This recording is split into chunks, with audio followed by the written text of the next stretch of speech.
इस वीडियो में हम बात करेंगे सीए सोनू जैन से and after this podcast for short हमने साथ में मिलकर एक नया वेंचर स्टार्ट किया है जिसका नाम है क्रिप्टो कल्ट टैक्सेशन। सो जिसमें हम सारे क्रिप्टो इन्वेस्टर्स, क्रिप्टो ट्रेडर्स या क्रिप्टो में कोई भी टाइप का बिजनेस करने वालों को हेल्प करेंगे क्रिप्टो टैक्सेस फाइल करने में।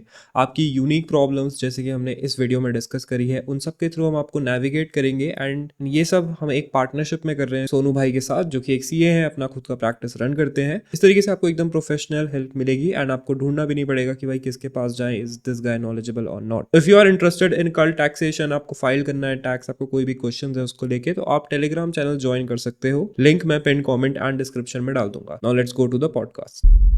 Tax season is here and crypto investors जो हैं सबसे ज्यादा कंफ्यूज रहते हैं क्योंकि क्रिप्टो टैक्स की गाइडलाइंस क्लियर नहीं है। तो मेरी कम्युनिटी में बहुत सारे लोग मुझे डीएम करके पूछते हैं कि भाई मैंने XYZ किया, क्या मुझे क्रिप्टो टैक्स देने की जरूरत है या नहीं है। Since I am not a CA, मैं आपके लिए एक सीए लेके आया हूँ एंड मैंने ट्विटर पे आप लोगों से पूछा था कि आपके मोस्ट कॉमन डाउट्स क्या हैं, वो जरा कमेंट कर दीजिए। उसमें से बेस्ट छाट के आज की वीडियो में हम वो डाउट सॉल्व करने की कोशिश करेंगे। हमारे साथ हैं सीए सोनू जैन, जिनको जाना जाता है as crypto CA on Twitter and he helps exchanges, he helps HNIs, he helps a lot of people जिनको इनकम टैक्स के नोटिस आते हैं figure out to navigate the crypto tax maze. So welcome Sonu ji to our quick chat on the crypto tax scenario.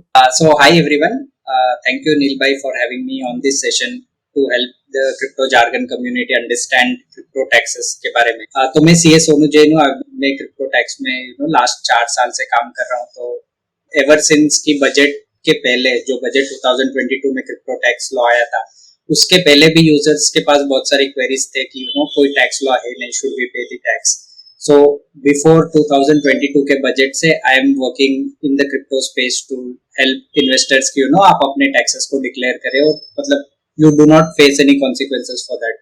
So last 4 साल में I have worked with a lot of crypto investors, lot of crypto projects to help them navigate कि इस crypto tax में से आपको कितना tax पे करना है, किस ट्रांजैक्शन पर आपको कैसे टैक्स लगेगा, क्या हर ट्रांजैक्शन में आपको 30% फ्लैट देना है। सो अ लॉट ऑफ थिंग। और मतलब कम्युनिटी के पास भी इतने सारे क्वेश्चन है और इतना सारा कंफ्यूजन है कि पिछले 4 सालों में मैंने मतलब बहुत सारे क्रिप्टो इन्वेस्टर के साथ और क्रिप्टो कंपनीज के साथ काम किया टू आइडेंटिफाई आप किस टाइप के ट्रांजैक्शन पर आप कितना टैक्स दोगे, उस टैक्स को आप टैक्स रिटर्न में कैसे डिक्लेयर करोगे और टैक्स प्लानिंग की आपके लिए क्या ऑप्शंस रहते हैं।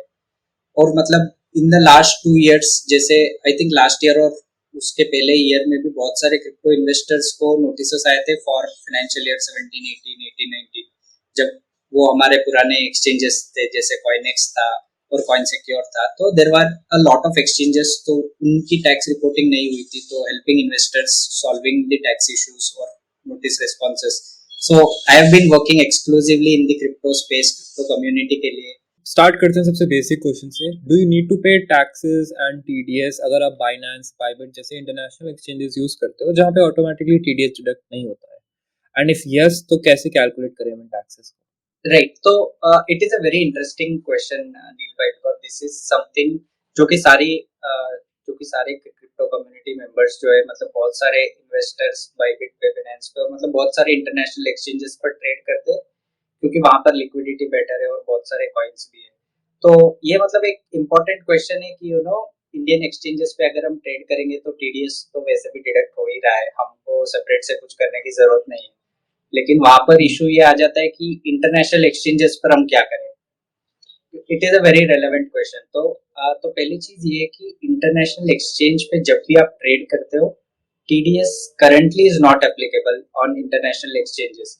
तो जब भी आप बिनेंस पे कोई भी ट्रेड ले रहे हो या फिर बाइबिट पे आप कोई भी ट्रेड कर रहे हो क्रिप्टो रिलेटेड, तो आपको वहां पर टीडीएस डिडक्ट करने की जरूरत नहीं है, क्योंकि एक मेजर इशू वहां पर ये है कि टीडीएस का सेक्शन जो है, जो कि 194(s) है, तो वो सेक्शन क्लियरली ये बताता है कि आपको टीडीएस तभी करना है जब आप पेमेंट कर रहे हो किसी इंडियन रेसिडेंट को। तो अगर एक एग्जांपल से समझते हैं कि समझे मैंने एक बिटकॉइन खरीदा आपसे, नील भाई से, तो इस केस में मेरे को पता है कि आप इंडियन रेसिडेंट हो, तो उस वजह से मेरे को 1% टीडीएस डिडक्ट करना पड़ेगा। अभी यही केस अगर मैं बिनेंस पे लेके जाऊँ और मैंने बिनेंस पे 1 बिटकॉइन परचेज किया है, तो इस केस में मेरे पास कोई ऑप्शन नहीं है कि मैं ढूंढ सकूं कि किसने मेरे को वो 1 बिटकॉइन सेल किया है। तो वो ऑप्शन ही नहीं है मेरे पास। तो इफेक्टिवली जब मेरे को आगे वाले की आइडेंटिटी पता नहीं है, मैं ये डिटरमाइन नहीं कर सकता कि वो इंडियन रेसिडेंट है या नहीं। और जब तक वो इंडियन रेसिडेंट नहीं होता, मैं टीडीएस डिडक्ट करने के लिए लायबल नहीं होगा। तो that is a very simple explanation कि जब भी आप इंटरनेशनल एक्सचेंजेस पे ट्रेड कर रहे हो, तो एक तो आपको टीडीएस डिडक्ट नहीं करना है, it is currently not applicable there. दूसरी चीज है कि जो इनकम टैक्स है, जो क्रिप्टो का 30% टैक्स है, तो वो एप्लीकेबल रहेगा आप कहीं पर भी ट्रेड करो। तो आप इंटरनेशनल एक्सचेंज पे कर रहे हो, आप डेक्स पे कर रहे हो, या फिर आप इंडियन एक्सचेंज पे कर रहे हो, आपको पूरा एक रिपोर्ट बनाना के आपको शेड्यूल वीडियो फॉर्मेट में आईटीआर में फिल करके आपका जो भी टैक्स बनता है वो पे करना पड़ेगा। लेकिन इसमें एक एक्सेप्शन है कि अगर मैं बिनांस पे पी2पी कर रहा हूँ या फिर मैं बाइबिट पे पी2पी कर रहा हूँ, तो किसी भी इंटरनेशनल एक्सचेंज पे अगर मैं पी2पी कर रहा हूँ, तो टीडीएस डिडक्ट करना रिस्पॉन्सिबिलिटी होगी बायर की। क्योंकि पी2पी में हमेशा से जो भी काउंटर पार्टी और जो भी ट्रेड कर रहे होते हैं, दोनों इंडियन रेसिडेंट होते हैं और दोनों के पास इंडियन बैंक अकाउंट होता है। तो उस केस में पी2पी ट्रेड अगर आप कर रहे हो, तो आपको टीडीएस डिडक्ट करना है और टीडीएस का फॉर्म फाइल करना है फॉर्म 26Q और फॉर्म 26QE में। तो वो मतलब it is a very simple and straight forward form, वो मतलब आप इजीली फाइल कर सकते हो from the income tax portal. तो इन एक्सचेंजेस पे हम टैक्स कैसे कैलकुलेट करेंगे? राइट, तो the very first thing is income tax act ये बोलता है कि पहले तो आप ये डिटरमाइन करो कि उस ट्रांजैक्शन पर, वो ट्रांजैक्शन जो आप कर रहे हो, जैसे मैं क्रिप्टो स्वैप कर रहा हूँ या फिर मैं क्रिप्टो को सेल कर रहा हूँ, अदरवाइज मैं क्रिप्टो को बाई भी कर रहा हूँ इन अ फिएट करेंसी, तो पहले तो आप ये डिटरमाइन करो कि वो ट्रांजैक्शन टैक्सेबल है या नहीं। अभी टैक्सेबिलिटी के लिए उन्होंने बताया कि आप एक चीज चेक करो जब भी आप क्रिप्टो ट्रांजैक्शन कर रहे हो, वो ये है कि आप जब भी क्रिप्टो के साथ कुछ कोई ट्रांजैक्शन कर रहे हो, उसमें ट्रांसफर हो रहा है या नहीं। तो ट्रांसफर का मतलब ये है कि अगर आप कोई क्रिप्टो को सेल कर रहे हो या फिर आप उसको एक्सचेंज कर रहे हो या फिर आप उसको रेलिंक्विश कर रहे हो, तो जब हम क्रिप्टो में यूजुअली ट्रेड करते हैं, तो एक चीज तो हम या तो उसको सेल करते हैं, यूजुअली आईएनआर के लिए हम सेल करेंगे। दूसरी चीज है कि हम दूसरे कॉइन में स्वैप करेंगे, जैसे मेरे पास इथेरियम था, मैंने उसको बिटकॉइन में स्वैप कर लिया। तो जब मैं या तो सेल कर रहा हूँ या स्वैप कर रहा हूँ, वहां पर ट्रांसफर का कंडीशन सेटिस्फाई हो जाता है, तो उस वजह say that is a taxable transaction. अभी तो नेक्स्ट क्वेश्चन ये आता है कि हाउ डू आई कंप्यूट, की मतलब मेरा उसमें कितना प्रॉफिट हुआ है, क्योंकि मैंने इथेरियम देके तो बिटकॉइन ले लिया। अभी आईएनआर में मेरे को कितना प्रॉफिट हुआ है, दैट उसका मेरे को कोई आइडिया नहीं है। तो यहाँ पर आइडियली इन्वेस्टर्स को क्रिप्टो टैक्स टूल्स यूज करने पड़ेंगे टू जो सारे एक्सचेंजेस का आपका डेटा एक फॉर्मेट में लाएगा और फिर उसका एक टैक्स रिपोर्ट आप बना सकते हो। सो यूजुअली इन्वेस्टर्स ये भी प्रीफर करते हैं कि वो एक्सेल में डेटा मेंटेन करें। तो अगर आप मतलब बहुत कम ट्रेड्स लेते हो in year, like let's say less than 100 trades, तो उस केस में आप मतलब एक्सेल में भी उसको कर सकते हो, बट अगर उससे ज्यादा होता है तो एक्सेल में it will not be possible. Exchanges का डेटा आपको बेसिकली यूज करना होता है।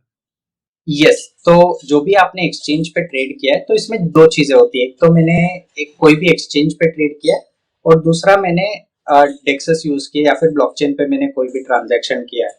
तो जो भी आप सॉफ्टवेयर यूज करोगे, उसमें आपको सिर्फ दो ही चीजें डालनी होती है। एक तो ये है कि जो भी एक्सचेंज पे आपने ट्रेड किया है, उस एक्सचेंज का आपको ट्रेड रिपोर्ट डालना है, डिपॉजिट रिपोर्ट डालना है और विड्रॉल रिपोर्ट डालना है।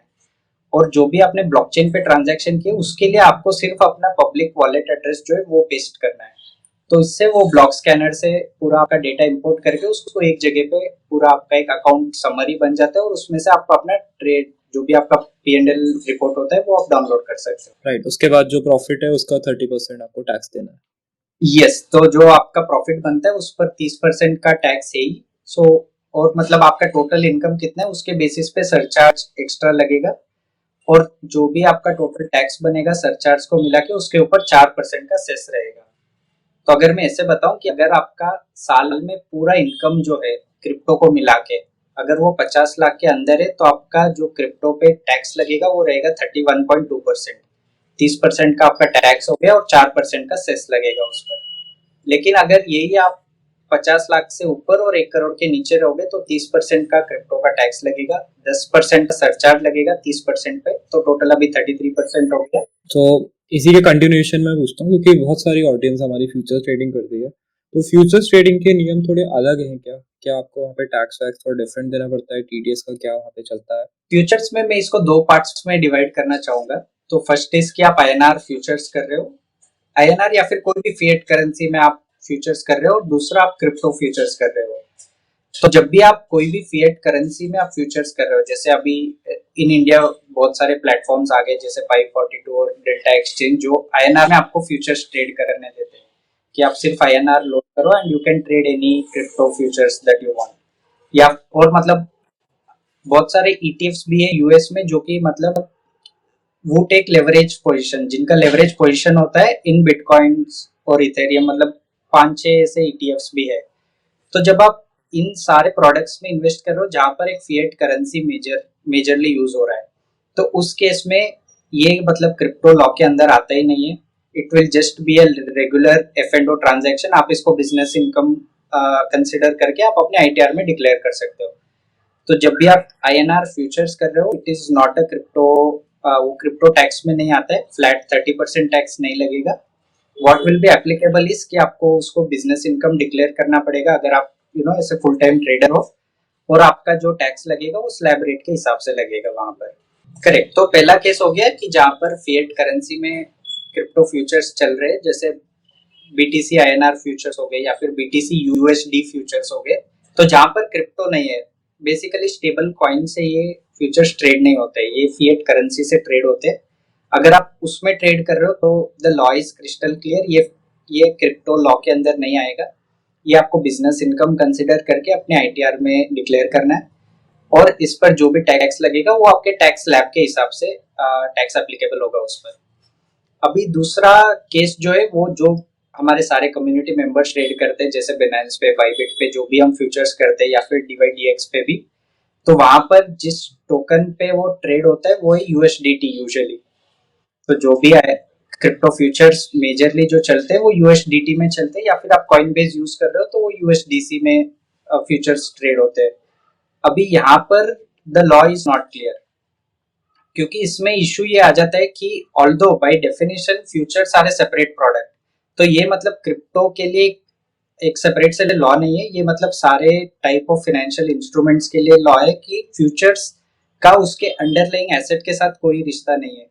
जैसे फॉर एग्जांपल अगर टाटा मोटर्स का फ्यूचर्स ट्रेड हो रहा है और टाटा मोटर्स के शेयर्स ट्रेड हो रहे हैं, तो उन दोनों में कोई कोरिलेशन नहीं है फॉर द टैक्स पर्पस। तो मैं टाटा मोटर्स का शेयर भी रख सकता हूँ और मैं टाटा मोटर्स का फ्यूचर्स भी ट्रेड कर सकता हूँ। तो जो टाटा मोटर्स के शेयर है मेरे पास वो कैपिटल गेन्स हो जाएंगे, और जो टाटा मोटर्स का फ्यूचर है वो बिजनेस इनकम कंसिडर होगा। तो they both are not related. तो इसी वजह से जो फ्यूचर्स है वो एक वेल रिकॉग्नाइज्ड कॉन्सेप्ट है कि ये सेपरेट है उसके अंडरलाइंग एसेट से। तो लेकिन जो क्रिप्टो के फ्यूचर्स है उसमें मतलब इसको स्प्लिट करना इज वेरी डिफिकल्ट, क्योंकि जब हम USDT फ्यूचर्स में ट्रेड करते हैं वहां पर 3 मेजर इश्यूज आते हैं। एक तो कि जो मैं मार्जिन दे रहा हूँ to the exchange it is in USDT। दूसरा जो मेरा सेटलमेंट हो रहा है, जैसे प्रॉफिट हो गया या लॉस हो गया, दोनों भी USDT में हो रहा है। और तीसरा ये है कि आप इसको अगर लोन भी कंसिडर करोगे उसका ultimate settlement is again happening in crypto currency. तो इस वजह से इसको स्प्लिट करना इज वेरी डिफिकल्ट कि आप एक को फ्यूचर कंसिडर करोगे, लेकिन फ्यूचर्स का जब सेटलमेंट क्रिप्टो करेंसी में हो रहा है, तो लेट से फॉर एग्जांपल अगर मेरे को लॉस हुआ तो इट इज एविडेंट कि किसी को प्रॉफिट हुआ होगा। तो at that point of time वो ट्रांसफर का जो मैंने कंडीशन बताया था कि सेल होना चाहिए या फिर एक्सचेंज होना चाहिए, वो उस पॉइंट पर सेटिस्फाई कर जाएगा। तो उस वजह से splitting this is very difficult. तो अभी फिलहाल तो there is no clarity, but investors अगर कंजर्वेटिव स्टैंड लेना चाहते हैं तो then you can declare the crypto futures in USDT, उसको आप डिक्लेयर कर सकते हो एज ए क्रिप्टो इनकम। लेकिन अगर आप मतलब एक सेपरेट बुक्स ऑफ अकाउंट्स उसका मेंटेन करके आप एक उसका एक रजिस्टर बना के अगर रख सकते हो कि किस दिन मैंने कितना फ्यूचर्स परचेज किया था फॉर XYZ INR, तो उस केस में आप उसको बिजनेस इनकम कंसिडर करके क्रिप्टो से अलग कर पाओगे। लेकिन वहां पर एक चीज आपको ध्यान रखना है कि जब भी वो सेटलमेंट हो रहा है उस दिन का वो क्रिप्टो टैक्स तो लगेगा, क्योंकि वहां पर USDT का सेलिंग होगा जब भी आपको लॉस है, और जब भी आपको इनकम आ रहा है तो वो USDT रिसीव होगा। तो ये मतलब आपको पूरा डेट्स आपको डेट्स पूरा रिकॉर्ड रखना पड़ेगा, क्योंकि ये शेड्यूल VDA में भी आएगा और बिजनेस इनकम में भी आएगा, दोनों जगह पे आपको डिक्लेयर करना पड़ेगा। तो मतलब this is very confusing basically. Right now it is very confusing. तो मतलब if investors are you know तो इसमें मैं दो दो पार्ट्स में डिवाइड करना चाहूंगा इन्वेस्टर्स को, कि जो भी स्मॉल ट्रेडर्स है, जो मतलब एनुअली उनका 10-20 लाख का ही क्रिप्टो से उनका इनकम आता है, तो इट इज बेटर कि आप आईएनआर और फिएट पेयर्स में जो क्रिप्टो फ्यूचर्स होते हैं उस प्लेटफॉर्म पर आप शिफ्ट करें, ताकि आपका वो कंप्लायंस का कॉस्ट ना रहे। और वो मतलब, क्योंकि जितना आपका अमाउंट बढ़ेगा उतना द रिस्क विल इंक्रीज, क्योंकि ये it is a point of litigation कि आप क्रिप्टो को फ्यूचर्स के साथ कैसे आप उसको सेपरेट करोगे और उसका बुक्स आप कैसे मेंटेन करोगे। तो जो बुक्स ऑफ अकाउंट्स का मेंटेनेंस है उसका एक कॉस्ट आएगा, तो it is not advisable for smaller investors कि आप उस जमीले में बढ़ो। इट इज इजियर कि आप उसको या तो क्रिप्टो टैक्स में दिखा दो, otherwise you can use the INR या फिर यूएसडी फ्यूचर्स प्लेटफॉर्म। लेकिन अगर आपका इनकम उससे ज्यादा है तो you can take help of any CA and get this done. So correct me if I am wrong, तो अगर हम ऐसा करें कि आई मेड लेट से 1 lakh profit in a year in futures, USDT वाले फ्यूचर्स, तो उसका 30% मुझे अप्लाई करेगा, इज इट ट्रू और यस, नॉट? यस, उसका एग्जैक्ट 30, अगर हमें सिंप्लीफाई करना है तो हम केवल ये ले सकते हैं। Yes, we can do that. ठीक है, ओके। सो अगर तुम्हारा एक सर्टेन लेवल से नीचे है तो तुम्हारा थोड़ा टैक्स वहाँ 30% पे बच सकता है फिर भी। बट अगर तुम्हारा इतना इनकम है कि तुम्हें 30% वाले स्लैब में आते ही हो, तो बेटर है कि 30% फ्लैट आप दे दो, right? Absolutely, yes. Okay, so this is a little simple explanation. बाकी नेक्स्ट क्वेश्चन है कि मान लो मैंने अपनी बहन को एक बिटकॉइन भेजा, राइट? राइट। तो अब इसमें मेरा टैक्स इम्प्लीकेशन क्या है और उनका टैक्स इम्प्लीकेशन क्या है? लेट्स से मैंने जो बिटकॉइन एक्वायर किया था उस पे मैंने टैक्स वैक्स पे कर रखा है, मैंने 3-4 साल पहले एक्वायर किया था, अब मैंने उसको बस भेजा है। यस। तो इसको मैं दो दो पार्ट्स में स्प्लिट करूंगा नील भाई, ताकि हम इसका दूसरा क्वेश्चन भी कवर कर ले कि जब मैं अपने दोस्त को गिफ्ट कर रहा हूँ, क्योंकि ये दो सेपरेट ट्रांजैक्शन हो जाते हैं for the purpose of tax law. तो फैमिली और फ्रेंड, ओके। यस, फैमिली और फ्रेंड, तो इसको अगर दो पार्ट्स में डिवाइड करें, एक तो हो गया फैमिली और दूसरा हो गए फ्रेंड्स और एक्सटेंडेड फैमिली। तो इनकम टैक्स लॉ ये कहता है कि पहले तो आप उन्होंने एक डेफिनेशन दिया है कि फैमिली कौन है। तो उन्होंने मतलब बहुत लंबा चौड़ा डेफिनेशन दिया। अगर मैं सिंपल वर्ड्स में बताऊं कि जो भी ब्लड रिलेटिव है वो सारे फैमिली मेंबर्स है। और अगर जो भी टैक्स पेयर है उसकी शादी हुई है तो उसकी वाइफ और हस्बैंड और उनके पेरेंट्स वो भी कंसिडर हो जाएंगे विद इन दी फैमिली। तो जब आप फैमिली के अंदर कोई भी एसेट गिफ्ट कर रहे हो इट इज नॉट टैक्सेबल। तो जो गिफ्ट दे रहा है और जो गिफ्ट ले रहा है दोनों के लिए इट इज नॉट टैक्सेबल। लेकिन यहाँ पर एक चीज आपको ये याद रखना है कि अगर इस केस में जैसे एक बिटकॉइन गिफ्ट हो रहा है टू द सिस्टर, तो आपको वो कॉस्ट भी बताना पड़ेगा कि आपने किस कॉस्ट पर ये एक बिटकॉइन परचेज किया था। क्योंकि कल को जब सिस्टर उसको सेल करेंगे उनका जो कॉस्ट रहेगा वो आपका कॉस्ट रहेगा जिस पर आपने परचेज किया था। तो अगर मैं इसको सिंप्लीफाई करूं कि समझे कि मैंने एक बिटकॉइन परचेज किया था फॉर 60 लाख रुपीज, तो मैंने 60 लाख पे करके एक बिटकॉइन परचेज किया, फिर आफ्टर 2 इयर्स मैंने अपने सिस्टर को एक बिटकॉइन गिफ्ट कर दिया। अभी उन्होंने होल्ड किया फॉर लेट से 3 इयर्स 4 इयर्स उन्होंने होल्ड किया, और फिर जब उसका प्राइस हो गया 1.5 करोड़ उन्होंने सेल किया।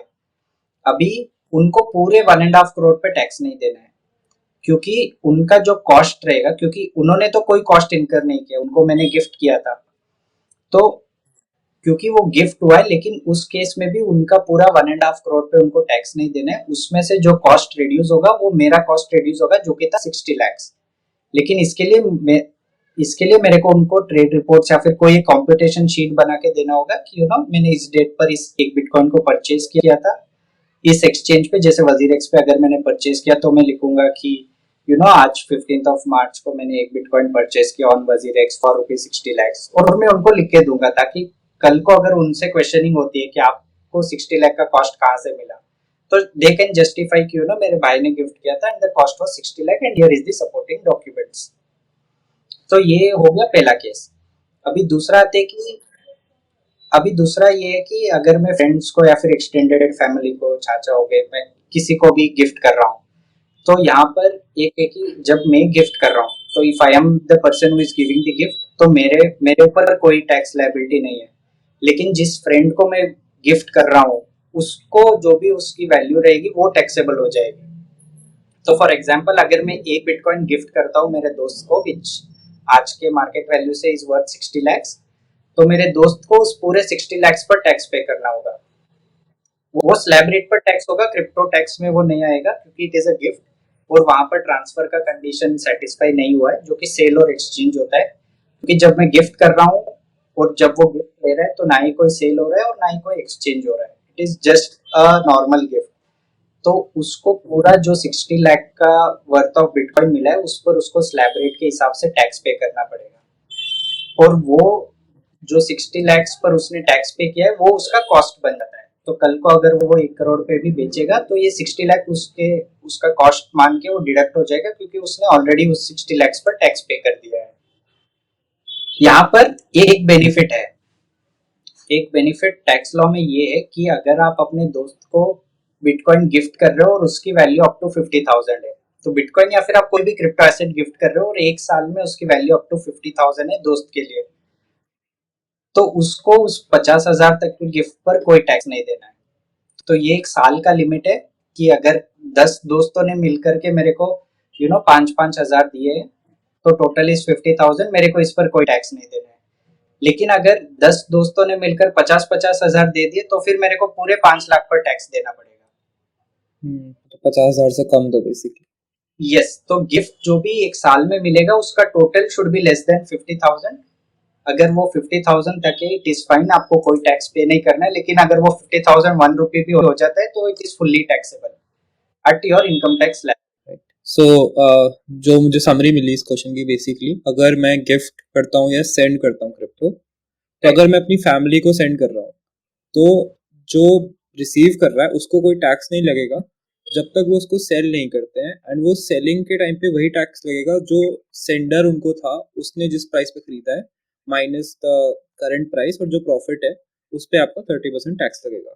यस, क्रिप्टो इसके टैक्स बाद अगर फ्रेंड्स को देते हो, तो फ्रेंड पे को अगर आप 50,000 रुपए से ज्यादा का बिटकॉइन देते हो तो रिसीव करते टाइम उसको टैक्स देना पड़ेगा उस 50,000 से ज्यादा जो भी वैल्यू होगा।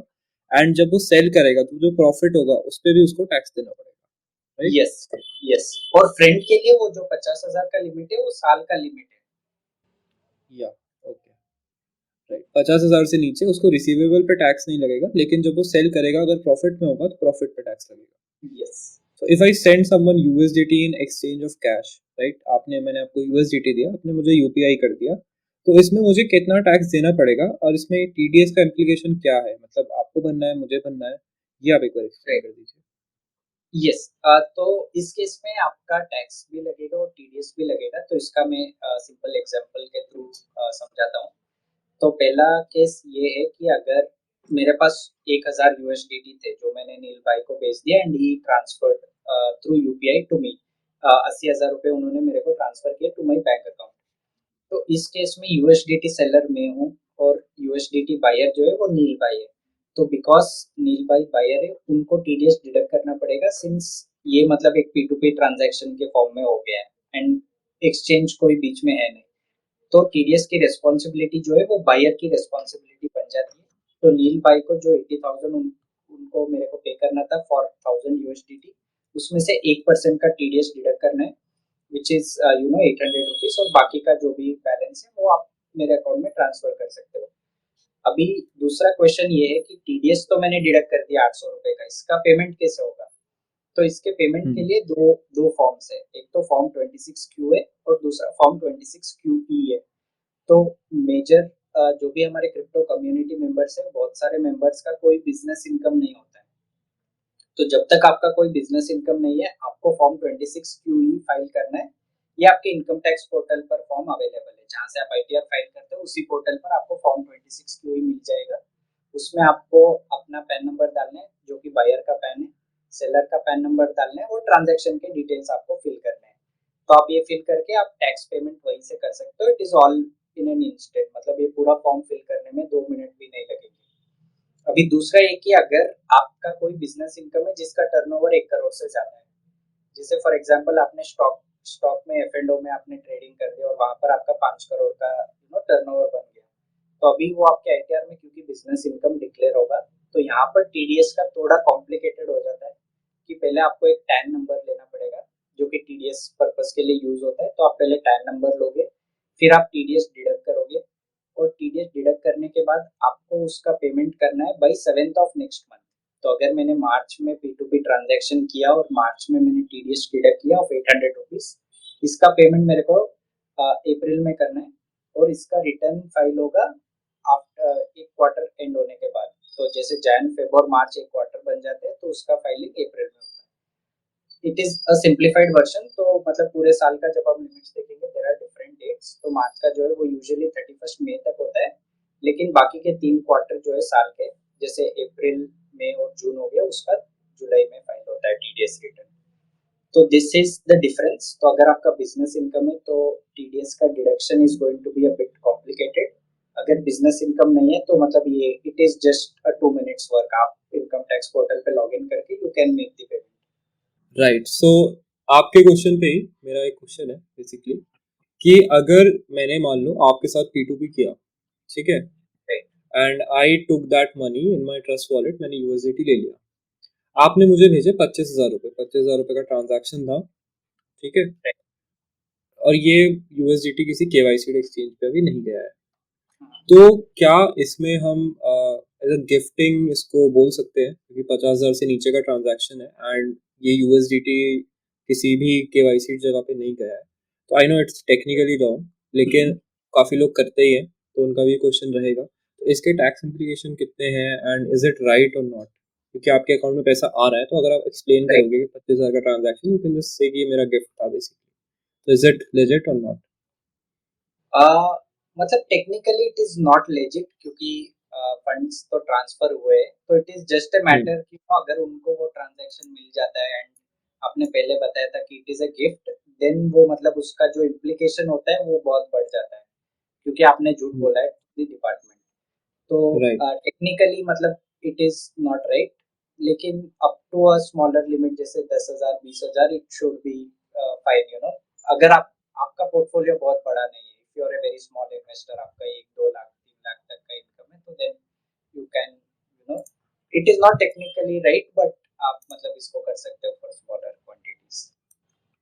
राइट। सो स्मॉलर क्वांटिटीज से नेक्स्ट क्वेश्चन पे आते हैं। अगर मैंने ट्रेड किया, राइट, और मैंने पूरे साल में 500 रुपये का प्रॉफिट बनाया है, तो मैंने ये स्पॉट ट्रेडिंग से बेसिकली बनाया है, तो मेरे को इसमें टैक्स देना पड़ेगा, कितना देना पड़ेगा? 500 रुपये प्रॉफिट है। राइट। तो जब आपका प्रॉफिट 500 रुपए तक है तो आपको पहली बात तो आपको कोई टैक्स देने की जरूरत नहीं है, क्योंकि इसका मैं एक्सप्लेनेशन दे देता हूँ कि कब आपको टैक्स पेएबल बनेगा और कब आपको टैक्स रिटर्न फाइल करना है। तो पहली चीज ये है कि जब जब तक आपका इनकम 3 लाख क्रॉस नहीं करता है तो आपका टैक्स आपको इनकम टैक्स रिटर्न फाइल करने की जरूरत नहीं है। तो जब तक आपका इनकम 3 लाख से ज्यादा क्रॉस नहीं होता है, अगर आप न्यू रेजिम ऑप्ट कर रहे हो या फिर आप उसमें ओल्ड रेजिम में जा रहे हो, तो इट इज 2.5 लाख। तो सिंपल पर्पस की आप ऐसे समझ लीजिए कि अगर आपका टोटल इनकम जो है क्रिप्टो नॉन क्रिप्टो सब कुछ मिला के अगर वो 2.5 लाख से ज्यादा का नहीं है, तो आपको टैक्स रिटर्न फाइल करने की जरूरत नहीं है। लेकिन इसमें एक्सेप्शन है कि किस केस में आपको टैक्स रिटर्न फाइल करना पड़ेगा अगर आपकी इनकम 2.5 लाख के नीचे भी है। तो वो ये है कि जब आपका crypto profits is more than 80,000 rupees इस फिनेंशियल ईयर के लिए। तो क्योंकि जब तक आपका इनकम, तो गवर्नमेंट ये बोलती है कि जब तक आपका इनकम 7 लाख तक है तो आपको हम रिबेट देंगे अप टू 25,000 रुपीज। तो रिबेट का मतलब ये होता है कि अगर आपका इनकम 7 लाख तक है, उस पर जो भी टैक्स बनेगा उसमें से आपको 25,000 का डिडक्शन मिलेगा। तो अगर आपका टैक्स टैक्स लायबिलिटी जो बनता है वो 1 लाख बनता है, उसमें से आप 25,000 माइनस करके बैलेंस टैक्स आपको पे करना है। तो इस वजह से जब तक आपका क्रिप्टो का प्रॉफिट जो है वो मतलब अराउंड 80,000 नहीं है, आपको टैक्स रिटर्न फाइल करने की जरूरत नहीं है। जैसे फॉर एग्जांपल इस केस में आपने बताया कि 500 का प्रॉफिट है, तो 500 का प्रॉफिट पे जो टैक्स बनेगा वो 150 का बनेगा, विच इज लेस देन 25,000 जो रिबेट मिलेगा आपको। तो आपको वहां पर टैक्स फाइल करने की जरूरत नहीं।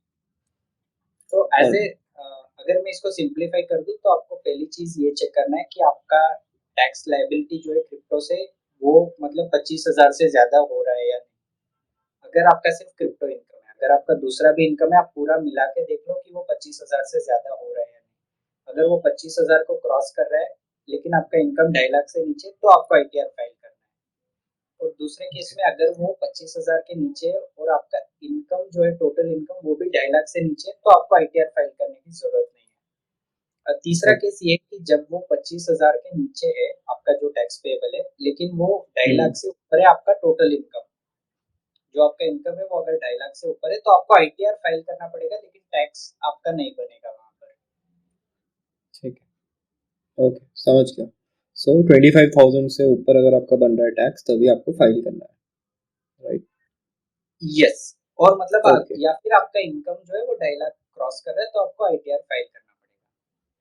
ठीक ठीक है। सो नेक्स्ट क्वेश्चन पे चलते हैं। काफ़ी इंपॉर्टेंट क्वेश्चन है कि अगर मैं लेट्स से बाइनेंस बाइबिट पे ही ट्रेड करता हूँ एंड मेरा यहाँ पे यूएसडीटी है, मैं यूएसडीटी के थ्रू ही फ्यूचर्स मार्केट में ट्रेड करता हूँ, तो क्या मेरे को यहाँ पे टैक्स देना पड़ेगा जब तक मैं उसको आईएनआर में कन्वर्ट नहीं करता? क्योंकि हम वर्चुअल एसेट से वर्चुअल एसेट ट्रांजैक्शन कर रहे हैं, उसको आईएनआर में कन्वर्ट नहीं कर रहे हैं। तो राइट। इसको क्या वो डिफरेंशिएट करते हैं, या फिर अगर कन्वर्जन टेक प्लेस नहीं कर रहा है तो क्या हमें यहाँ पे टैक्स देना पड़ेगा? राइट। तो आई थिंक ये मतलब ये क्वेश्चन इंडियन कम्युनिटी के लिए तो यूनिक है ही, लेकिन ये ग्लोबली पूरे क्रिप्टो कम्युनिटी के लिए भी यूनिक है, क्योंकि सारे हम्म। कंट्रीज के अगर हम इन्वेस्टर्स का क्वेश्चन देखेंगे तो सबका फर्स्ट क्वेश्चन यही है कि जब तक मैं इसको बैंक में नहीं लाता हूँ शुड आई पे द टैक्स। हम्म। राइट। तो ये सिर्फ इंडिया के लिए नहीं है, ये मतलब यूएस इन्वेस्टर्स के लिए भी सेम क्वेश्चन है, यूके में भी वही क्वेश्चन है कि मैंने ट्रेड तो पूरा कर लिया, मैंने $1 मिलियन का पोर्टफोलियो बना लिया है, लेकिन I have hmm. Not withdrawn it to my bank account. तो चाहे वो हम्म। आईएनआर में हो, यूएस डॉलर में हो या पाउंड में हो, मैंने उसको विड्रॉ ही नहीं किया, वो पूरा क्रिप्टो में पड़ा है, शुड आई पे द टैक्स। और या। यहाँ पर एक और इंटरेस्टिंग चीज ये है कि इस क्वेश्चन का जो यूनिवर्सली आंसर है पूरे सारे कंट्रीज का जो आंसर है वो एक ही है कि आप उसको विड्रॉ करो आप नहीं करो, अगर आपका प्रॉफिट बनता है तो आपको टैक्स तो देना है। क्योंकि उनका ये मानना है कि आप अभी आपने $1 मिलियन का पोर्टफोलियो बना दिया ट्रेड कर करके, अभी आप हम्म। उसको विड्रॉ करो नहीं करो इज योर पर्सनल चॉइस। तो वो ये नहीं बोल रहे कि आप इसको विड्रॉ करो तभी हम टैक्स करेंगे, तो that is not how they see it. क्योंकि जैसे मैंने बताया इंडियन टैक्स लॉ में अगर मैं बताऊं तो हमने जैसे स्टार्टिंग में डिस्कस किया था कि टैक्सेबिलिटी कब आएगी क्रिप्टो ट्रांजैक्शन पर, तो वो था कि जब ट्रांसफर होगा क्रिप्टो एसेट का। और ट्रांसफर में हमने हम्म। देखा था कि या तो सेल होना चाहिए या फिर आप कोई क्रिप्टो एसेट को स्वैप कर रहे हो। तो इस केस में जब आपने पूरा ट्रेडिंग किया है बाइबिट और बिनेंस पे, आपने मतलब बहुत सारे क्रिप्टो बाई किए बहुत सारे सेल किए, तो हर ट्रांजैक्शन पे आपने प्रॉफिट बनाया है, तो उस वजह से it is taxable under the Indian tax law और आपको ये अपने आईटीआर में डिक्लेयर करना पड़ेगा। तो आप विड्रॉ करो नहीं करो, द गवर्नमेंट गवर्नमेंट का वो कोई रिस्ट्रिक्शन नहीं है कि आप उसको विड्रॉ ही करना है आपको, तो it is a personal choice. So इस पे काउंटर क्वेश्चन है मेरा। लेट्स से मैंने 1 बिटकॉइन इन डाला अपने अकाउंट में, ठीक है? दिस इज बिटकॉइन जिसका मैंने टैक्स वैक्स सब पे करा हुआ है। नाउ बिटकॉइन के पेयर्स में फ्यूचर होते हैं, राइट? आप ईथ बिटकॉइन फ्यूचर्स कर सकते हो, ये सब कर सकते हो। तो मैंने ईथ बिटकॉइन फ्यूचर्स ही करे एंड मैंने जो भी मेरा प्रॉफिट है वो बिटकॉइन में हुआ, मैंने इसको 2 बिटकॉइन बता दिए, ठीक है? राइट। अभी भी मैंने बिटकॉइन को ना सेल करा है यूएसडीटी के लिए, ना मैंने इसको आईएनआर में कन्वर्ट किया है, मतलब कि वीडीए था, वीडीए ही है, बस उसका राइट। अमाउंट बढ़ गया है। तो यस। इसमें क्या टैक्स इम्प्लीकेशन होंगे?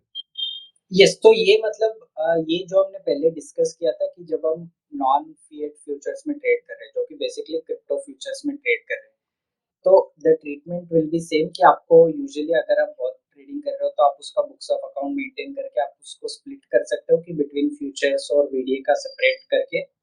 तो उस केस में आपका फ्यूचर्स का सेपरेट बनेगा और जो 1 बीटीसी का आपको प्रॉफिट हुआ है, क्योंकि स्टार्टिंग आपने 1 बीटीसी डाला था और अभी क्लोजिंग जब पोजीशन क्लोज हुआ है तो उसका 2 बीटीसी हो गया है, तो नेट प्रॉफिट जो है वो 1 बीटीसी का है, उस पर आपका बिजनेस इनकम आप कंसिडर करके उस पर आप टैक्स पे कर सकते हो।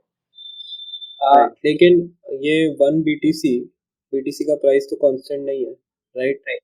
तो कब मैं इसका टैक्स प्राइस लूंगा? मैं कम ले सकता हूँ, ज़्यादा ले सकता हूँ, क्या वो है? इतना कन्वर्जन तो करने रही हम। Right exactly. तो ये मतलब ये एक और इंटरेस्टिंग क्वेश्चन है कि इसका वैल्यूएशन कैसे होगा, क्योंकि ये हम्म। सिर्फ क्रिप्टो फ्यूचर्स का इशू नहीं है, ये मतलब स्पॉट मार्केट में भी आपको इशू आएगा, ये एयर ड्रॉप्स में और स्टेकिंग इनकम में और बड़ा इशू बन जाता है कि इसकी वैल्यू कैसे निकालें। क्योंकि एयर ड्रॉप्स में यूजुअली ये होता है कि जब एक्सचेंज पे कोई टोकन लिस्ट होता है वो मतलब $10 $50 पे लिस्ट होता है, लेकिन वो डंप होके $1 पर आ जाता है। तो जब तक एक यूजर उसको सेल करेगा उसकी वैल्यू तो $1 बन जाएगी। तो इस हम्म। केस में एयर ड्रॉप का क्या वैल्यू रहेगा? तो अभी के लिए इनकम टैक्स डिपार्टमेंट से तो कोई क्लैरिटी नहीं है कि आप उसका वैल्यूएशन कैसे निकालोगे, क्योंकि जब हम इक्विटी शेयर्स की बात करते हैं या फिर इंटरनेशनली भी कोई ट्रांजैक्शन होता है, उसके लिए एक सेपरेट से रूल बने हुए हैं कि आप उसका वैल्यू कैसे निकालोगे। लेकिन क्रिप्टो राइट। के लिए there is no law as of now. तो इस केस में इस केस में दो चीजें हम कर सकते हैं। एक तो आप कंजर्वेटिव अप्रोच लेके चलोगे कि जब भी आप अपना फ्यूचर्स पोजीशन क्लोज कर रहे हो, तो उस वक्त पर उस टोकन की क्या वैल्यू है इन दी आईएनआर मार्केट। तो फॉर एग्जांपल, अगर मैंने बीटीसी फ्यूचर्स किया है और मेरे को 1 बीटीसी का प्रॉफिट हुआ है, तो आज जब मैं उस पोजीशन को क्लोज कर रहा हूँ, तो एक बीटीसी की क्या वैल्यू है? जैसे फॉर एग्जांपल आज 60 लाख है, तो 60 हम्म। लाख मेरा इनकम कंसीडर हो जाएगा।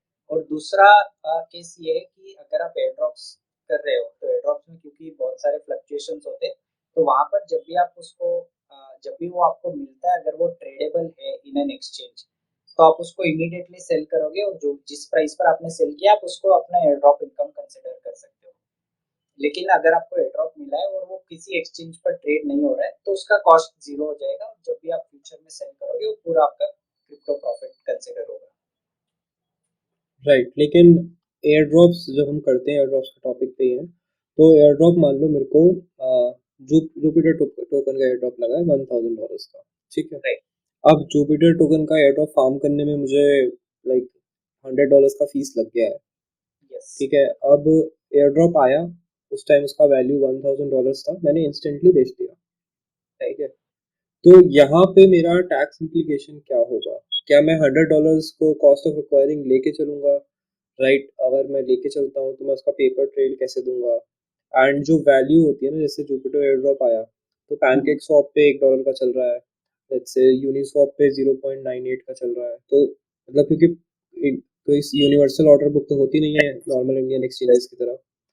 राइट, मतलब एनएसी बीएससी की तरह। तो यस। ये जो प्राइस है, राइट, ये प्राइस का काफी कंफ्यूजन रहेगा। तो क्या गवर्नमेंट ने इसका कुछ क्लैरिटी दिया है? आई डोंट थिंक दिया होगा वैसे। एंड किस राइट। तरीके से हम इस एयर ड्रॉप के कॉस्ट को देखेंगे, जो हमारा एक्सचेंज पे कॉस्ट आएगा? यस नील भाई, तो जैसे हमने डिस्कस किया था फ्यूचर्स वाले कॉन्सेप्ट में भी, तो प्राइसिंग के रिलेटेड अभी तक कोई गाइडेंस नहीं है इनकम टैक्स डिपार्टमेंट से कि इसका वैल्यूएशन कैसे निकाला जाएगा। हम्म। तो यहाँ पर हम ये कर सकते हैं कि एक तो मैंने आपको बताया कि आपको रियल टाइम प्राइस लेना है, कि जब भी आप वो या तो आप फ्यूचर्स में आप प्रॉफिट रियलाइज कर रहे हो या फिर आप एयर ड्रॉप जो आपको मिला है और अगर वो ट्रेडेबल है तो आप इमीडिएटली उसको सेल करोगे, उस वक्त का आपको प्राइस कंसिडर करना है। लेकिन इसमें एक इशू ये है कि जो आपने बताया कि यहाँ पर बहुत सारे डेक्सेस पे टोकन ट्रेड होता है और सारे डेक्सेस पे अलग अलग प्राइस पे ट्रेड होता है, कहीं पर 1.1 डॉलर से, कहीं पर 0.8 हम्म। डॉलर से। तो वो आर्बिट्रेज अपॉर्चुनिटी भी होते हैं, तो will not get into that. लेकिन इसमें एक रूल ऑफ थंब ये है कि आप जिस भी डेक्स को यूज करके उसको लिक्विडेट कर रहे हो, उस डेक्स की मार्केट वैल्यू आप लो। आपको ठीक। दूसरे डेक्सेस के प्राइसेस को नहीं देखना है, जिस भी डेक्स पर आप उसको लिक्विडेट कर रहे हो। जैसे फॉर एग्जांपल, अगर मैंने सुशी स्वैप से किया है, तो वहां पर जो भी उस टोकन का प्राइस है मैं उसी को कंसिडर करूंगा। मार्केट में ओके। उसका जो भी रेट हो उससे आई एम नॉट बॉदर्ड। उसका मैं यूनिस्वैप का जो भी वो मार्केट वैल्यू रहेगा मैं उसको कंसिडर करके अपना इनकम कैलकुलेट करूंगा। अभी इसमें जो आपने नेक्स्ट क्वेश्चन पूछा था कि इसका एक्सपेंस का क्या होगा, जो मैंने 50-100 डॉलर इनकर करे हम्म। थे इसको फार्म करने के लिए, तो इसका आप डिडक्शन ले सकते हो। उसमें जो पेपर ट्रेल का वो इश्यू रहेगा, वो आप मतलब एक चीज ये कर सकते हो कि आप उसका डॉक्यूमेंट मेंटेन कर सकते हो। कि जैसे for example crypto jargon community में आप बहुत सारे एयर ड्रॉप्स के वीडियोस बनाते हो एंड बहुत सारे यूजर्स उसको फार्म करते हैं। तो हर वीडियो के लिए एक स्पेसिफाइड स्टेप्स होता है कि आपको ये एक्टिविटी करनी है। तो इस केस में यूजर्स क्या कर सकते हैं कि आप एक एक्सेल ओपन कर लो, एक्सेल में एक पेज में आप हर टोकन का नाम ऐड करते जाओ। मैंने आज जुपिटर टोकन फार्म किया था, उसके बाद मैंने पिक्सल्स टोकन फार्म किया था, और हम्म। उस टोकन के रिलेटेड आपने जो भी ट्रांजैक्शन किए उसका आप एक रिकॉर्ड रख लो कि आज आज मैंने इतना गैस फीस पे किया, या फिर स्वैप करने के लिए मेरे को इतने का कॉस्ट लगा as a brokerage on the desk. तो अगर आप वो पूरा ट्रेल मेंटेन करोगे तो it is easier to justify कि इस ट्रांजैक्शन के लिए ये कॉस्ट हुआ है, क्योंकि राइट। अदरवाइज वो कॉस्ट को इनकम टैक्स डिपार्टमेंट आपको अलाउ नहीं करेगा अगर आपको इन फ्यूचर नोटिस आता है तो। राइट, सो इसमें देखो एक्सप्लेन करना थोड़ा डिफिकल्ट होता है। फॉर एग्जांपल जुपिटर टोकन मैंने फार्म किया, ठीक है। राइट। सो मैंने लेट्स से दो स्टेप करे। एक तो जुपिटर एक्सचेंज यूज किया, $100 मैंने वहाँ स्पेंड करे। एक मैंने $100 स्पेंड करे लेट्स से जुपिटर एनएफटी कर बाय करने के लिए, ठीक है। बट एनएफ केवल एनएफटी होल्डर्स को ही एयर ड्रॉप मिला है, तो क्या मैं $200 कॉस्ट बताऊंगा या मैं $100 कॉस्ट बताऊंगा? राइट, तो इसमें आपको एक चीज ये चेक करना है कि जो एनएफटी है उसका एयर ड्रॉप के बाद कोई वैल्यू है या नहीं। तो जैसे एयर ड्रॉप के पहले आपने $100 देके खरीदा था तो दैट मीन्स उसका वैल्यू था $100। अभी अगर एयर ड्रॉप उन्होंने दिया है बेस्ड ऑन दी एनएफटी और एनएफटी का उसके बाद वैल्यू खत्म हो गया है तो देन आप उस कॉस्ट को एयर ड्रॉप में से रिड्यूस कर पाओगे। लेकिन अगर आपके पास एनएफटी भी है जिसकी वैल्यू $100 है और एयर ड्रॉप भी आपको मिला है जिसकी भी वैल्यू है तो आप उस केस में आपका जो कॉस्ट रहेगा वो 100 ही रहेगा, वो 200 नहीं होगा क्योंकि एनएफटी की अभी भी वैल्यू है। इसको अगर मैं एक एग्जांपल के थ्रू बताऊं तो बहुत सारे जो टोकन एयरड्रॉप्स होते हैं वो ये बोर्ड एप एनएफटीज जो इन्वेस्टर्स होल्ड करते हैं उनके वॉलेट्स में बहुत एयरड्रॉप जाते हैं कि ना आप इस कम्युनिटी के मेंबर हो, हम आपको इतने टोकन्स। तो वहां पर ये इशू रेलेवेंट होता है क्योंकि ऐसा नहीं है कि एयरड्रॉप मिलने के बाद वो बोर्ड एप एनएफटी का वैल्यू जीरो हो जाएगा, तो उसका वैल्यू है। तो उस केस में आप वो कॉस्ट रिड्यूस नहीं कर पाओगे। लेकिन अगर आपको एनएफटी मिला था सिर्फ एयर ड्रॉप के पर्पस के लिए तो आप उस कॉस्ट को रिड्यूस कर पाओगे। ओके। तो इसका एक और मैं एग्जांपल दे देता हूँ कि जैसे ये प्ले टू अर्न और मूव टू अर्न वाले प्रोजेक्ट्स आए थे कि आप जैसे स्टेपन एक प्रोजेक्ट था जहाँ पर आपको वो स्नीकर्स के एनएफटी परचेस करके फिर आप जब वो पूरा गेम के क्वेस्ट करोगे तो आपको रिवॉर्ड्स मिलेंगे। तो वहां पर उस रिवॉर्ड्स में से आप एनएफटी की वैल्यू रिड्यूस कर सकते हो क्योंकि वो एनएफटी का यूजेज होता है कि आपने इतने क्वेस्ट कर दिए फिर वो एनएफटी को आपको या तो अपग्रेड करना पड़ता है या रिपेयर करोगे। तो वो मतलब ऐसा है कि उस इनकम को जनरेट करने के लिए वो एनएफटी यूज हो रहा है तो उस केस में आप उसको रिड्यूस कर पाओगे। Okay, got it. सो मतलब अगर हमने लेट्स से 15 स्टेप्स करे हैं, राइट, उसमें से 10 स्टेप हमारे वैलिड है, बट हम कॉस्ट 15 स्टेप्स की क्लेम कर सकते हैं बिकॉज हमने उसी पर्पज से वो करे थे, यस। ठीक है। अब इनकम टैक्स डिपार्टमेंट को कैसे हम प्रूव करेंगे कि भाई हमने तो इसी चीज के लिए ये स्टेप्स करे थे, या इस पे आपत्ति नहीं जताएंगे वो? राइट, तो उस वहीं पर आपका वो जो पेपर ट्रेल है वो आपकी बहुत मदद करेगा क्योंकि वहां पर आप हर टोकन की स्टेप्स आप लिख के रखोगे, हर टोकन के ट्रांजैक्शंस आप लिख के रखोगे। तो जब आप इतने डिटेल में पूरा मेंटेन करोगे तो there is a no question कि यू नो वो आपको बताएंगे कि इट इज नॉट जेन्युइन। तो वहां पर फिर उनको प्रूव करना पड़ेगा कि भाई they think it is not genuine. तो जब राइट, आपके लेकिन पास मतलब कभी कभी ऐसा होता है कि एयर ड्रॉप के लिए मैंने मान लो गैलेक्स पे जाके क्वेस्ट करे, ठीक है, बट उन्होंने एयर ड्रॉप उनको दिया जिनके पास केवल एनएफटी था, तो मैंने गैलेक्स पे जाके 10-12 ट्रांजैक्शन करे। सो ये जरूरी नहीं है कि ये इसको मतलब रिटर्न दे, या फिर कभी रूमर आती है कि आप जाओ लेट्स से बाइनेंस पे जाके कुछ कर दो तो उन वॉलेट्स को वो एयर ड्रॉप दे देंगे, कभी नहीं देते हैं कभी दे देते हैं, तो मतलब रिलेटेबल भी नहीं होता है। कभी कभी ऐसा होता है कि बिना मांगे मिल जाती है, तो बहुत ही ज़्यादा कंफ्यूजिंग ये रहता है। तो पेपर ट्रेल हम मेंटेन करते हैं तो क्या हमारे पास नहीं आएगा प्रूफ ऑफ बर्डन, बेसिकली आप ये कह रहे हैं? Proof of burden yes is on the exactly. Income tax department. Absolutely, तो जब तक आपके पास पूरा डॉक्यूमेंटेशन है कि यू नो मैंने इस टोकन में इतने स्टेप्स किए और इतना मेरा कॉस्ट हुआ है तो जब आप ये डॉक्यूमेंट प्रेजेंट करते हो तो बॉल आपके, तो जो बॉल है प्रूव करने का वो आपके कोर्ट से निकल के डिपार्टमेंट के कोर्ट में चला जाता है कि अभी डिपार्टमेंट को ढूंढना है कि इसमें एरर्स कहाँ पर है और भाई इस एक्सपेंस को क्यों अलाउ नहीं किया जा सकता। तो इट इज, ओके। तो जब भी डिपार्टमेंट के साथ डिस्कशन होता है आपका मेन जो भी आपका प्रूविंग होता है वो आपके डॉक्यूमेंटेशन पे होता है कि अगर आप ट्रेडिंग कर रहे हो और आप बता रहे हो कि 1 करोड़ का मेरा प्रॉफिट है तो उसमें आपको पूरा ट्रेडिंग रिपोर्ट्स सही से रखना पड़ेगा।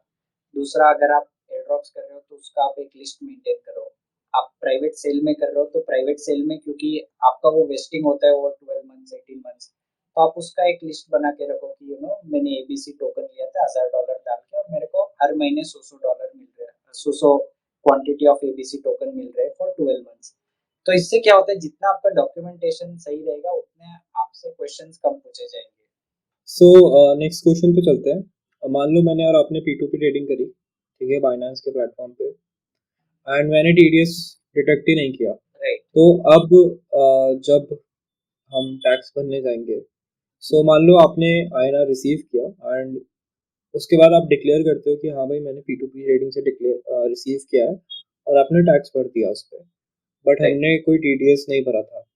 तो will this be a problem अगर हम टैक्स भर रहे हैं लेकिन हमने टीडीएस नहीं भरा? यस, तो जो बायर है, तो जो डिडक्शन ऑफ टीडीएस ये बायर की रिस्पॉन्सिबिलिटी है कि जो भी बायर है उसको टीडीएस डिडक्ट करना है और टीडीएस का रिटर्न फाइल करना है। अगर वो हम्म। टीडीएस का रिटर्न फाइल नहीं होता है या टीडीएस डिडक्शन नहीं होता है तो वहां पर आपके ऊपर पेनल्टी लग सकती है which is equal to the amount of TDS. तो अगर आपको 20,000 का टीडीएस डिडक्ट करना था और आपने डिडक्ट नहीं किया तो आप पर पेनल्टी लग सकती है 20,000 तक की। तो दैट इज हम्म।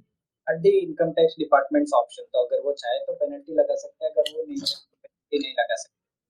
तो it is okay. Most commonly ये तभी होता है जब आपको कोई नोटिस आता है और वहां पर उनको पता चलता है कि टीडीएस इज नॉट डिडक्टेड।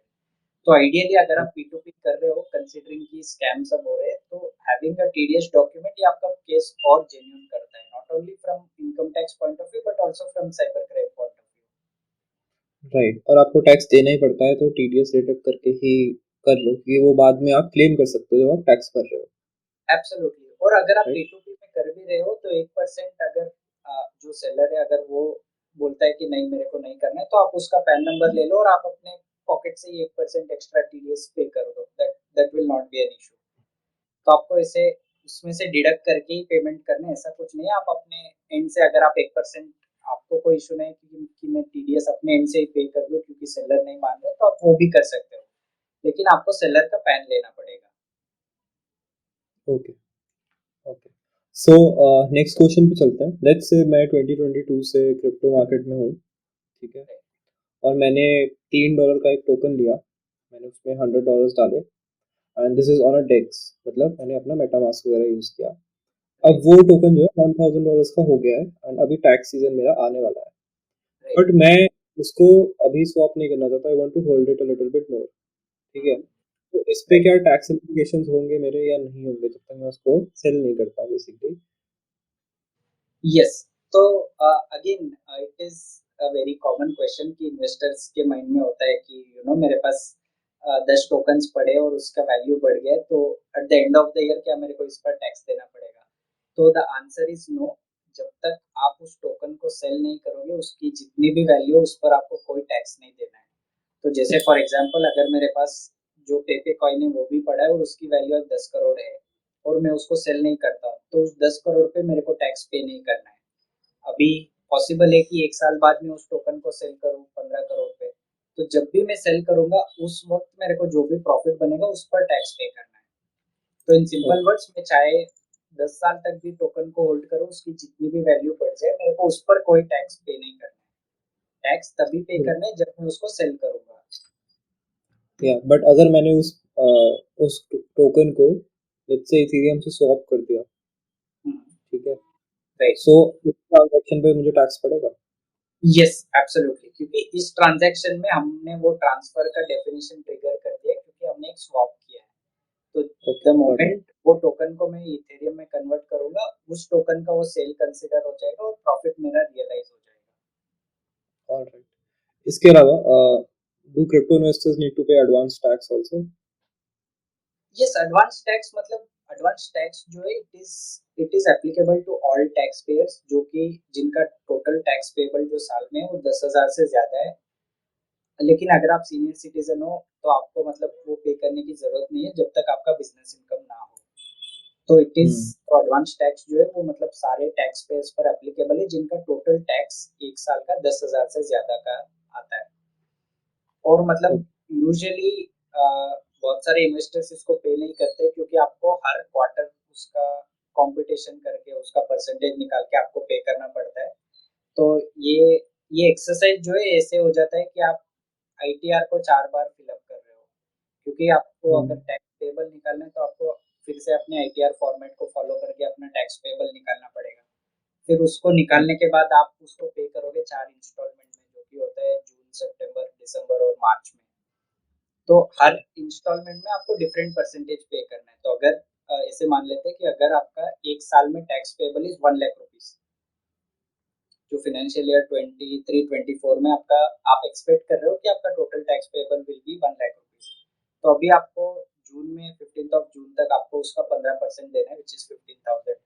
फिर आप सितंबर में उसका 30% दोगे, फिर अगेन दिसंबर में 30% और मार्च में 25%। तो ऐसे करके वो पूरा 100% कंप्लीट हो जाता है। ओके। सो एक बहुत कॉमन प्रॉब्लम आता है कि एक्सचेंजेस जो है आपको 3 मंथ 6 मंथ से ज़्यादा का स्टेटमेंट ही नहीं देते हैं। तो इज देयर अ सॉल्यूशन जिसको आपको पता हो कुछ तो कि हेल्प कर दे? यस, तो यहाँ पर ये issue I don't think major exchanges पे आता है। जैसे फॉर एग्जांपल आपको बाइनेंस पे एक साल का रिपोर्ट चाहिए, तो आप बाइनेंस के वॉलेट सेक्शन में जाके आपको एक ऑप्शन मिलेगा ट्रांजैक्शन हिस्ट्री करके। तो अगर आप ट्रांजैक्शन हिस्ट्री में जाओगे, वहाँ पर एक्सपोर्ट ऑल स्टेटमेंट्स पर क्लिक करोगे, तो आप एक साल का रिपोर्ट आप डाउनलोड कर पाओगे। लेकिन अभी ओके। इशू ये है कि the website URLs R block. तो आप, क्योंकि ये मतलब ये functionality is only on the website, तो जब तक आपके पास वेबसाइट का एक्सेस नहीं है, ये रिपोर्ट अगर आपको चाहिए या फिर किसी भी एक्सचेंज पर आपको एक साल का रिपोर्ट चाहिए, तो customer support will be the best option. Okay, customer support को रीच आउट करो। ठीक है yes. Sonu ji, final question पूछते हैं। मान लो मैं क्रिप्टो माइनिंग करता हूँ and I am making let's say 1 bitcoin per year mining crypto, ठीक है? एंड ऐसा नहीं है कि 1 बिटकॉइन एक ही बार में आ रहा है, लेट्स से हर महीने 0.1 बिटकॉइन आ रहा है, ठीक है? और मैं इसको लेट्स से आते ही बेच दे रहा हूँ, ठीक है? दोनों केस ले लेते हैं, आते ही बेच दे रहा हूँ या फिर जब 1 बिटकॉइन पूरा हो जाए तब मैं उसको बेच रहा हूँ। आते ही बेच रहा हूँ, लेट्स से 30,000 40,000 हर महीने प्राइस चेंज हो रहा है। यस। तो अब इसमें किस तरीके से टैक्स इम्प्लीकेशन होंगे, क्योंकि I have a setup cost also. अगर हम इसको एज अ बिजनेस इनकम दिखाएंगे, क्या हम क्लेम कर सकते हैं, नहीं कर सकते हैं? ये एक बार एक्सप्लेन कर दीजिए आप। यस। सो नील भाई, जब भी हम माइनर्स की बात करते हैं, इसको मैं दो पार्ट्स में डिवाइड करूंगा। एक तो हो गया कि जो फुल टाइम माइनर है, जिसका बिजनेस ही माइनिंग करना है और मतलब अच्छा खासा माइनिंग फार्म बना के रखा है। और दूसरा जो कैटेगरी है वो है हॉबी माइनर्स, जो कि उनका एक माइनिंग रिग, दो माइनिंग रिग होता है मैक्सिमम, और मतलब it is not full time, ये पैसिव इनकम के लिए चला रहे हैं। तो अगर आप पैसिव इनकम के लिए चला रहे हो and it is not a full time, तो आप इसको अदर इनकम में कंसीडर करके अपना जो भी कॉस्ट इनकर हुआ है, इलेक्ट्रिसिटी का कॉस्ट हो गया या फिर आपने एक वर्कर रखा है उसका कॉस्ट, एसी का कॉस्ट, आप ये पूरा डिडक्ट कर सकते हो। ओके। लेकिन वहाँ पर आपको एक चीज ये कंसिडर करना है कि कोई भी एक्सपेंस आपको 10,000 से ज्यादा कैश में नहीं करना है। तो it has to be paid through bank channel. आपको कैश वहाँ पर अगर 10,000 से ज्यादा का एक्सपेंस है, तो आपको कैश में नहीं करना है। आप इसको अदर इनकम में डिक्लेयर करके, जैसे फॉर एग्जांपल अगर मेरे को 0.1 बीटीसी मिला है हर महीने फॉर 12 मंथ्स, और उसका वैल्यू अगर हम कंसिडर करें तो इट इज ऑलमोस्ट लाइक से 50 lakhs। तो 50 lakhs में से मैं अपना इलेक्ट्रिसिटी कॉस्ट रिड्यूस करूंगा 10-15 lakhs, फिर एसी का कॉस्ट और मतलब 5 लाख उसमें एसी मेंटेनेंस और सारे हार्डवेयर के लिए। तो लगभग ऐसे 20 लाख अगर मैं एक्सपेंस भी निकालो, 30 लाख पर मेरे को टैक्स पे करना पड़ेगा at the income tax slab rate. Okay, slab rate पे आएगा। यस। हाँ, तो ये अगर मैंने उसको सेल नहीं किया है अभी, उस हम्म। केस पे आ जाता है कि जब मेरे को टोकन मिला और मैंने उसको होल्ड करके सेल किया है, तो अगर मैं उसको इमीडिएटली सेल करता हूँ, तो वहां पर मेरा कैपिटल गेन्स नहीं आएगा, क्योंकि जो वैल्यू रहेगा माइनिंग इनकम का और कैपिटल गेन्स का दोनों सेम रहेगा। तो पूरा मेरा माइनिंग इनकम में चला जाएगा, जो इनकम टैक्स स्लैब रेट से टैक्सेबल होगा। ओके। अगर मैं उसको होल्ड करके चलता हूँ, तो यहाँ पर ये थोड़ा ट्रिकी बन जाता है। तो इसको एक एग्जांपल से समझते हैं कि अगर मेरे को 1 मार्च को बिटकॉइन माइनिंग रिवॉर्ड मिला था 0.01 बिटकॉइन का, जो कि ऑलमोस्ट 60,000 उसकी वर्थ है। अभी मैंने उसको होल्ड किया और मैं 30th of April को उसको सेल कर रहा हूँ, जब उसकी वैल्यू बढ़ के हो गई है 1 लाख रुपीज। तो इस केस में ये होगा कि 60,000 तो मेरा बिजनेस इनकम कंसिडर हो जाएगा, उसमें से मैंने सारे अपने एक्सपेंस निकाल लिए, उस पर मैंने टैक्स पे कर दिया at income tax slab rate. अभी जब मैं उसको सब्सिक्वेंटली सेल कर रहा हूँ 1 लाख पे, तो द प्राइस डिफरेंस बिटवीन 60,000 और 1 लाख के बीच में जो प्राइस इंक्रीज हुआ है 40,000 का, वो मेरा क्रिप्टो इनकम कंसिडर होगा और उस पर मेरे को 30% से टैक्स पे करना पड़ेगा। Okay, got it. सो अगर आप इमीडिएटली सेल कर रहे हो तो वो आपका माइनिंग इनकम होगा, एज अ बिजनेस आप उसको चलाओगे। स्लैब रेट yes, पे पैसे दे दोगे। अगर आप होल्ड कर रहे हो तो जब आपको मिला है तब से लेके होल्ड करने तक उस बिटकॉइन का वैल्यू जितना इंक्रीज हुआ है उस इंक्रीज वैल्यू पे आपका 30% लगेगा और जो उस टाइम की वैल्यू थी उस पे आपका बिजनेस वाला सॉर्ट होगा। ठीक है। yes. Okay Sonu ji, I think हमने बहुत सारे क्वेश्चंस यहाँ पे आंसर करे हैं। 1 घंटे से ऊपर की वीडियो हो गई है। So hopefully guys you will hit the like button and subscribe and Sonu ji को फॉलो करिए। ट्विटर उनका मैं आपको डिस्क्रिप्शन में डाल के दे दूंगा। टैक्स रिलेटेड कोई भी इशू होगा you can tweet to him and he try to answer, right. आप अगर केस लेते हो तो आपके पास क्लाइंट्स भी आ जाएंगे होपफुली। ठीक है। सो No, चलो वीडियो यहीं पे एंड करते हैं। Thank you Sonu ji for joining in thank and you. Hopefully you guys please pay the taxes. ठीक है, वैसे ही क्रिप्टो वाले बदनाम है, टैक्स एक बार जरूर देना। एंड सोनू जी के लिए फाइनल क्वेश्चन है, आपका फेवरेट ऑल्ट कॉइन कौन सा है? Yes, my favorite altcoin will be Solana क्योंकि I started my crypto journey जो मैंने start किया था that was the very first coin जिसमें मेरे को airdrop मिला था, जिसमें मेरे को staking income मिला था और जिसमें मेरे first client ने payment किया था। So that blockchain is very special for me. So I have always been in the Solana community.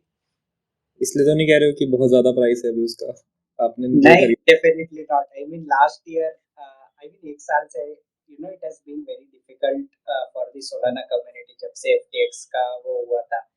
But Solana ने ये प्रूव कर दिया है कि एक एक्सचेंज अगर जाता भी है तो the chain does not die. It depends on the community कि वो chain कहाँ तक जाएगा. और हमने देखा है कि अभी बॉन्ग टोकन जो है उसने मतलब पूरे सोलाना में वापस से जान डाल दी है। तो it is good to know कि पूरा हमारा क्रिप्टो इकोसिस्टम जो है वो कम्युनिटी पे डिपेंडेंट है। ऐसा नहीं है कि कोई एक कंपनी आके उसको चला रहा है। तो it is totally dependent on community and that is what makes us one. Right, great. So मतलब that is true for all crypto, right. Great. So thank you Sonu ji for joining in and hopefully we will have you again अगर हमारे पास और questions होते हैं। बाकी you can reach out to him on Twitter अगर आपका बहुत ही कॉम्प्लिकेटेड क्वेश्चन है and he will try to help you as much we can. But अगर आपका पूरा फाइलिंग कराने बैठोगे तो please hire him. Okay, thank you guys, bye bye. Hash से कैश और उसी कैश से हैश मुझको चाहती स्ट्रॉन्ग लीड नाले कैश द सैश। मुझे याद न बीती रात पर कल की बात, मेरी बला से सारे पहुंचे भार।